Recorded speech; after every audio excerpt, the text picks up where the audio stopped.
Mesdames et messieurs, bonjour, merci de nous rejoindre. Voici les principaux titres de votre édition du 28 janvier. L'actualité de ce lundi, marquée par le décès du président du Conseil constitutionnel, Mourad Medelsi. Le défunt est décédé tôt ce matin à l'âge de 76 ans. Il avait occupé plusieurs hautes fonctions au sein de l'État. Une caravane de plusieurs dizaines de camions chargés de produits algériens destinés à l'exportation se dirige vers Nouakchott. C'est la troisième opération du genre depuis l'ouverture du poste frontalier algéro-mauritanien dans la wilaya de Tindouf. Froid, pluie, neige, un temps difficile pour les personnes nécessiteuses. De nombreuses associations actives en cette période hivernale pour offrir des repas chauds aux sans-abri. Un reportage dans notre édition. Bienvenue à tous. Le président du Conseil constitutionnel, Mourad Medelsi, est décédé tôt ce matin à Alger à l'âge de 76 ans des suites d'une maladie. Né le 30 avril 1943 à Tlemcen, le défunt a occupé plusieurs hautes fonctions au sein de l'État, dont celle de président du Conseil constitutionnel depuis 2013. Je vous propose de revenir sur ses principales fonctions dans ce portrait signé Naïma Haouch.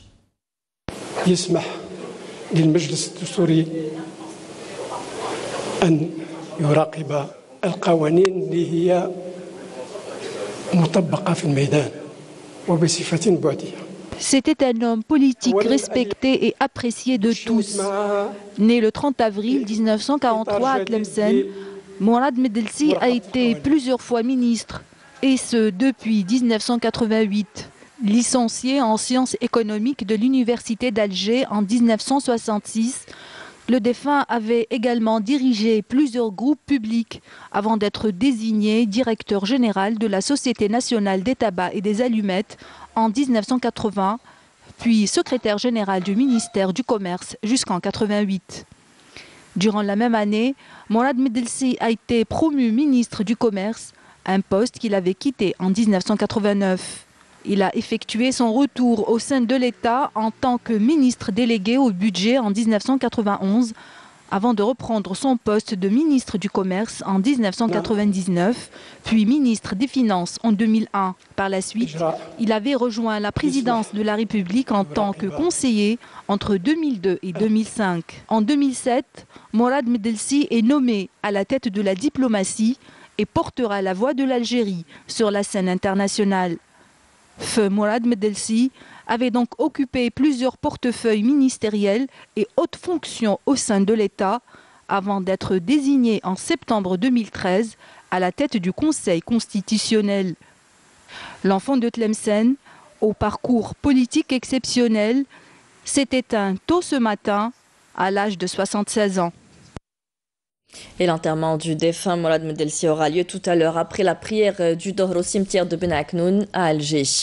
Le Conseil constitutionnel devrait se réunir sous la présidence de son vice-président Mohamed Habchi pour prendre acte du décès de son président Mourad Medelsi et informer le président de la République conformément au règlement intérieur de cette institution.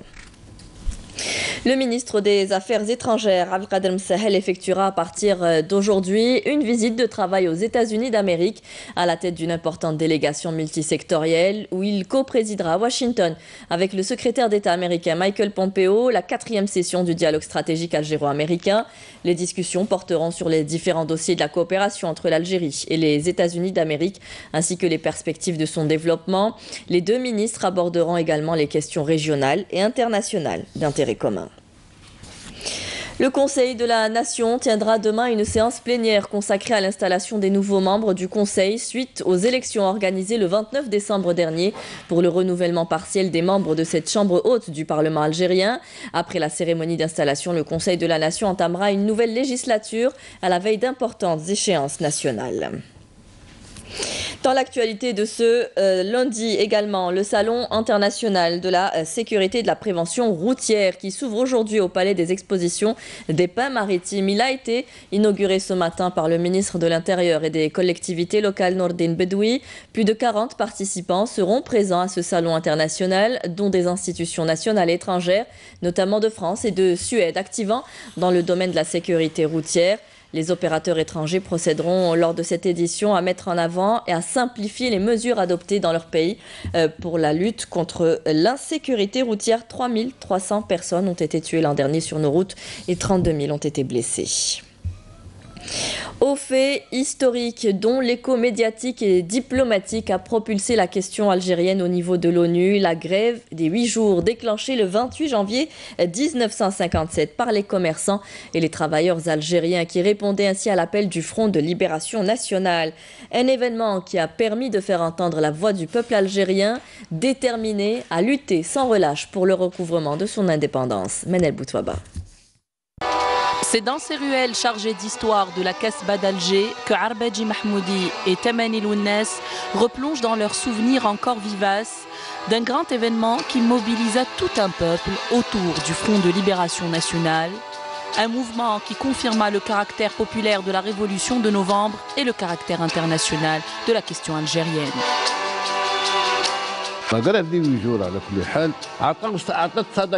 La grève de 8 jours est un fait historique dont l'écho médiatique et diplomatique était immense, mais le peuple l'a payé au prix fort.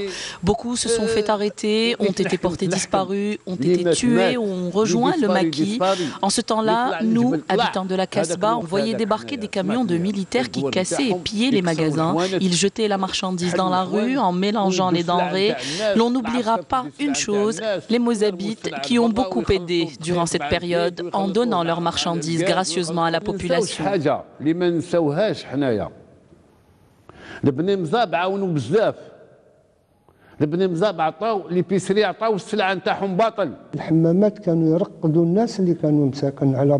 Les gens qui se retrouvaient sans abri dormaient dans les hammams. Certains marchands ont été embarqués par les militaires et portés disparus par la suite. Nous ne savions pas s'ils étaient vivants ou morts.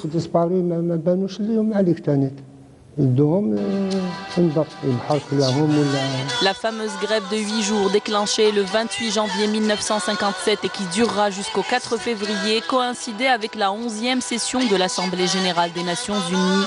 Elle a été suivie par 90% des commerçants et travailleurs algériens en réponse à l'appel du FLN, une démonstration de force se voulant un défi à la France coloniale. L'annonce de cette grève mûrement réfléchie et préparée par le comité de coordination et d'exécution de l'époque a interpellé l'opinion internationale car relayée par la presse internationale, laquelle avait montré la face cachée du colonialisme français, de Bijar et de ses acolytes qui ont tout fait pour stopper ce mouvement populaire, preuve de l'union sans faille du peuple algérien.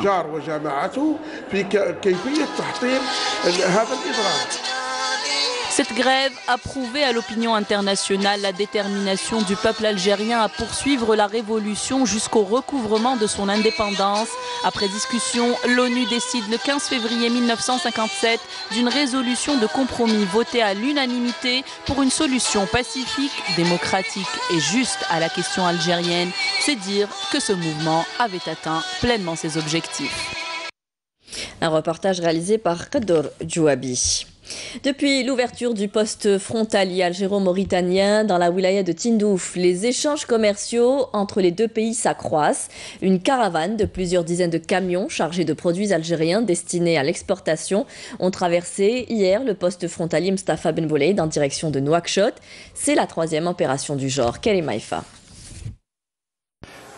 Près de 400 tonnes de marchandises made in Algérie ont pris la route vers leur destination finale, Nouakchott, capitale de la Mauritanie.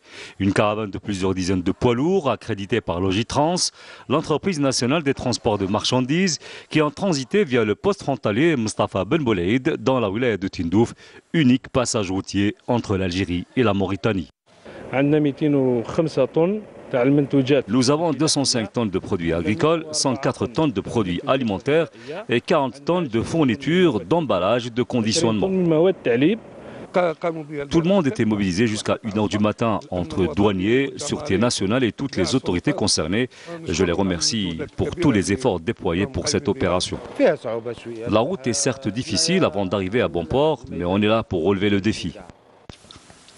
Cette opération aura visiblement un impact important sur le développement de cette zone frontalière avec l'intensification de l'activité commerciale via ce poste frontalier qui a pour objectif le renforcement de l'intégration économique avec la Mauritanie.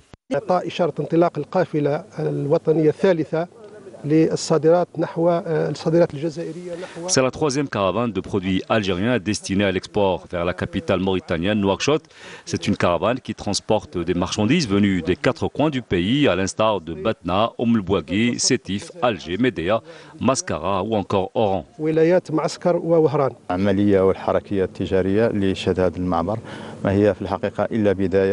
La dynamique commerciale que connaît ce poste frontalier n'est que le début d'un travail intense qui se fera durant cette année 2019.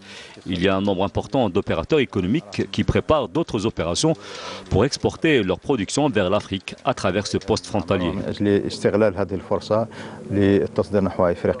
Depuis l'ouverture de ce poste frontalier en octobre 2018, plusieurs milliers de tonnes de marchandises made in Algeria y ont transité vers le marché mauritanien. Le port de pêche de Ziama Mansoria dans la wilaya de Djidjel se spécialise dans la pêche artisanale. Le port compte 150 petits bateaux qui pêchent essentiellement de la sardine. Cette pratique artisanale permet de protéger la ressource halieutique. Saïda Mayouf, reportage. Petit port de pêche et de plaisance de Ziama Mansoria à 40 km au sud-ouest de Djidjel. D'une capacité de 150 bateaux petits métiers, c'est la pêche artisanale qui est pratiquée dans cette infrastructure. Les marins pêcheurs exercent la pêche par des embarcations de petite taille. Le ministère a encouragé ces gens-là pour pratiquer la petite seine. La petite seine qui est quoi? La petite seine, c'est un engin de pêche qu'on capture avec la sardine. Le poisson, si vous voulez, le poisson pélagique. C'est-à-dire pour conserver le secteur de la pêche. Fils de marin-pêcheur, j'ai suivi les traces de mon père en exerçant son métier. Après une formation dans le secteur de la pêche, j'ai pu acquérir mon bateau sardinier. Je pêche aujourd'hui notamment la sardine. La pêche artisanale détient la capacité de représenter une grande ressource pour la durabilité du secteur, tant par rapport à des critères économiques qu'écologiques. La pêche artisanale est ainsi aujourd'hui plus que jamais recommandée. Vu la baisse de la production constatée ces dernières années, pas seulement à Djidjel, mais aussi l'échelle nationale et méditerranéenne, nous avons des orientations qui encouragent encore plus d'aller vers la pratique de la pêche artisanale. Cette activité, elle va dans le sens de la protection et de la bonne gestion de la ressource halieutique. Pratiquement tous les pêcheurs, on peut dire que l'activité en elle-même avec la flottille, c'est des petits bateaux qui sont entre 4,80 et 12 mètres. Même les chalutiers, on les considère comme des petits bateaux. La petite seine qui est autorisée exceptionnellement dans cette région parce qu'on a des petits bateaux et on a beaucoup plus de production de poissons bleus, particulièrement la sardine. Au petit port de pêche de Ziama Mansoria à Djidjel, la pêche artisanale demeure la principale activité des marins pêcheurs. Préservation et gestion de la ressource halieutique oblige. Et c'est dans cet esprit de préservation de la ressource halieutique et d'une pêche responsable et avec des engins artisanaux qu'effectuent les marins pêcheurs leur sortie quotidienne en mer. Relizane est en passe de devenir aujourd'hui la référence en matière de production agricole. La wilaya se distingue notamment dans la filière de la céréaliculture. Pour améliorer son rendement, des journées de formation aux techniques de culture des céréales et des légumes secs sont organisées au profit des agriculteurs. Camélia Mellal. Les frères Khirdine sont les propriétaires de cette exploitation agricole à Relizane. Avec un potentiel de plus de 15 hectares de superficie, cette exploitation dont l'activité principale est la céréaliculture est un modèle de réussite dans cette région. Nous avons tenté une nouvelle expérience qui est d'utiliser la méthode du labour profond et de l'irrigation complémentaire. Et Dieu merci, elle a donné ses fruits puisque nous avons récolté l'année dernière 50 quintaux par hectare de céréales et même cette année s'annonce sous de bons auspices. Avec les aides et les orientations de l'État, nous avons pu développer un peu plus notre activité. La superficie agricole dans la wilaya de Ghilizane dépasse les 150 000 hectares, consacrés à 4 variétés de céréales, dont le blé dur, le blé tendre, l'orge et l'avoine, et ce grâce à la politique adoptée par l'État dans le cadre de l'aide et de l'accompagnement aux agriculteurs. Dans le même sillage, une journée d'études et entrée aux techniques de culture des céréales a eu lieu à Ghilizane. Cette journée d'études animée par des spécialistes en agriculture vise en premier lieu à informer les agriculteurs des différentes méthodes et techniques universelles de culture des céréales et légumes secs. Nous avons saisi l'occasion pour donner quelques orientations aux agriculteurs. Il faut toujours suivre et avoir connaissance des méthodes modernes utilisées actuellement dans le secteur de l'agriculture. Cela permettra d'améliorer et d'augmenter le taux de rendement. L'appui au secteur agricole dans la wilaya de Ghilizane va permettre de développer un secteur vital pour la croissance économique et qui devrait réduire la facture d'importation. Dans le cadre de la lutte antiterroriste, un terroriste s'est rendu hier aux autorités militaires à Adrar, en 3e région militaire. Il s'agit de Flen Ibrahim, dit Abu Ennes, qui avait rallié les groupes terroristes en 2011. Le dit repenti était en possession d'un pistolet mitrailleur de type Kalachnikov et de 4 chargeurs de munitions garnis selon un communiqué du ministère de la Défense nationale. Et dans le cadre de la lutte contre la contrebande et la criminalité organisée, un détachement combiné de l'ANP a arrêté à Adrar un individu possédant un atelier de confection artisanale ou d'armes artisanales contenant 48 fusils de chasse, 4 pistolets artisanaux, 2 fusils semi-automatiques et 126 canons pour armes à feu ainsi que divers objets utilisés dans la confection d'armes, toujours selon le communiqué du MDN. Et enfin, des éléments de la gendarmerie nationale ont saisi 14 kg de kif traité à Skikda. De fortes averses de pluie accompagnées parfois d'orages et de grêle affecteront plusieurs wilayas de l'est du pays à partir de ce soir. Selon un bulletin météo spécial émis par Météo Algérie, le BMS concerne les wilayas de Tizi Ouzou, Béjaïa, Djidjel, Skikda, Annabal, Tarf, Sétif, le nord de Bouira, le nord de Borj Borerij, Mila, Constantine, Guelma et Soukharas, avec des cumuls qui dépasseront localement les 40 mm jusqu'à demain mardi à 6 h. Soyez donc prudents. Et ce froid rend la vie plus dure pour les personnes nécessiteuses. Pour les soulager un tant soit peu, des associations et des bénévoles s'unissent et s'engagent à offrir des repas chauds aux sans domicile fixe, notamment aux personnes dans le besoin, au moins une fois par semaine. Friel Hamdi les a suivis lors d'une sortie nocturne dans la capitale. Il est 15 h. Une dizaine de jeunes se sont donné rendez-vous ici. Leur objectif, rencontrer et aider le maximum les sans-abri. Une fois par semaine, ces jeunes membres de l'association Main du Bien, en collaboration avec l'association Le Cœur sur la Main, viennent à la rencontre des personnes qui dorment dehors. Tout commence dans ce hangar où les bénévoles préparent la soupe et le matériel à distribuer. C'est la 8e peut-être sortie qu'on est en train de préparer. Généralement, dans ces actions-là, on parle de solidarité. Solidarité qui prend un sens humain, pas juste un rapport avec la bienfaisance ou la charité. On prépare les repas, après on va les distribuer à chaque samedi, une fois par semaine. On prépare généralement, c'est dans les 200 repas. Les 200 repas. Donc, c'est pour SDF, les familles sont rapides. 19h45. Mohamed, Kader, Kehina, Essia et les autres s'occupent des derniers préparatifs. Là, on est prêt pour sortir. Généralement, on distribue vers les coups de 19h, de 20h. On se met toujours à leur place. On pense toujours à eux, d'ailleurs, même quand on dort, il fait froid. Déjà, des fois chez nous, avec le chauffage, avec tout Gatawil, et on a vraiment, des fois, on a froid. Alors, imaginez les SDF qui sont dehors, sans couverture, avec la pluie, l'humidité, sans rien dans le ventre. On essaye un petit peu de faire le maximum, que ce soit avec notre présence, ou là des fois on aide, ou là des fois on essaye de récupérer les dents un peu partout.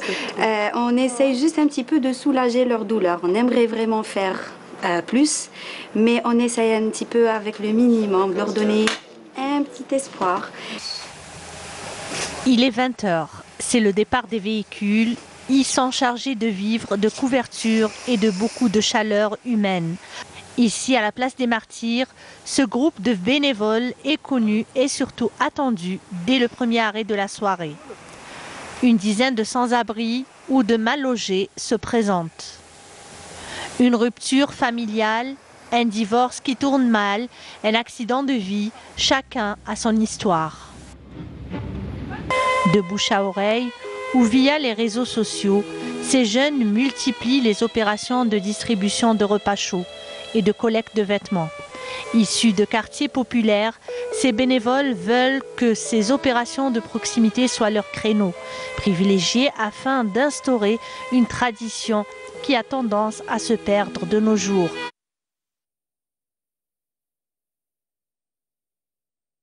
Une belle initiative à encourager. Du sport, football, le CS Constantine a pris le meilleur sur le Mob Béjaïa sur un score d'un but à 0 en match comptant pour la 19e journée de Ligue 1 Mobilis. Disputée hier au stade de Cheikh Hamlaoui à Constantine, cette victoire permet aux Constantinois de rejoindre le Mouloudia d'Alger à la 3e place avec un total de 28 points.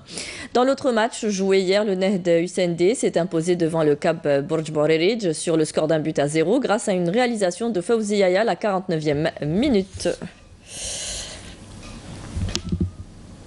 As-Sama' Soufi est un chant religieux répandu dans plusieurs pays musulmans, à l'instar de l'Algérie. Notre pays accueille d'ailleurs depuis hier le Festival international de Sama' Soufi à Sétif, où on peut découvrir et apprécier une multitude de styles, de chants et de mélodies. Hassiba Abdallah. Du chant spirituel qui procure du bien-être. Le Sama' Soufi a des traditions et des racines profondes dans notre pays. D'où l'organisation d'un festival international depuis quelques années en Algérie. La 7e édition s'est ouverte hier à Sétif avec la participation de plusieurs nationalités.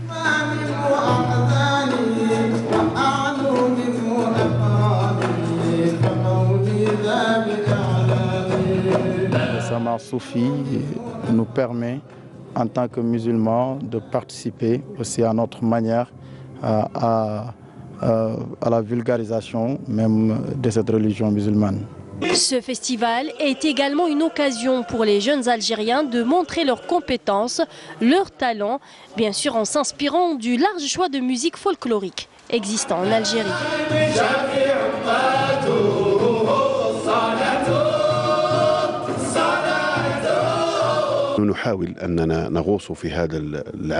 Nous essayons de vivre dans ce monde spirituel à travers ces messages et ces mélodies. Nous voulons l'exploiter pour le faire apprécier par un maximum de personnes. Et pour diffuser cette musique à tout le monde, une touche de modernité peut être apportée au Sama', avec notamment des instruments nouveaux et contemporains, ou peut-être faire un mix de différentes cultures.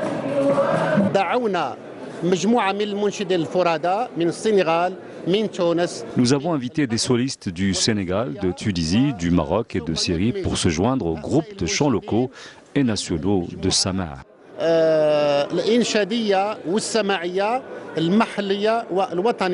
Le festival international de Sama' Soufi se poursuivra jusqu'au 30 du mois en cours à la Maison de la Culture Rouari Boumediene de Sétif. C'est la fin de ce journal. Merci à vous tous de nous avoir suivis. Vous pouvez revoir tous nos programmes sur Facebook et YouTube. Les adresses s'affichent en bas de votre écran. Tout de suite, vous retrouverez Amel Laribi pour les prévisions météo. Et rendez-vous ce soir avec Nadia Madassi pour le journal à 19h. Très bonne journée à tous. Au revoir.